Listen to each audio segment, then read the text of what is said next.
সবার মুখে এক আওয়াজে সারা দেশে শুনতে পাই, ইনশাআল্লাহ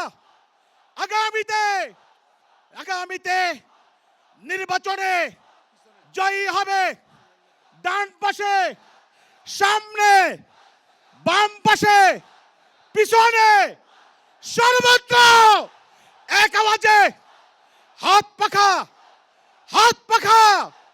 আলহামদুলিল্লাহ, আমরা সামনে যে ভাইদেরকে দেখতে পাচ্ছি, প্রায় সমপরিমাণ ভাইরা আমাদের এই স্টেজের পিছনে অবস্থান করছেন।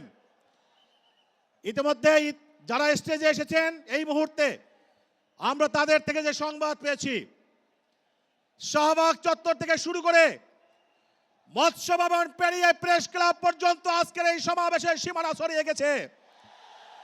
আজকের এই সমাবেশে বিভিন্ন সংগঠনের জাতীয় নেতৃবৃন্দ উপস্থিত হয়েছেন। আজকের এই সমাবেশ ইনশাআল্লাহ আগামীর সুন্দর বাংলাদেশ গড়ার এক উপযুক্ত মাধ্যম হিসেবে কাজ করবে।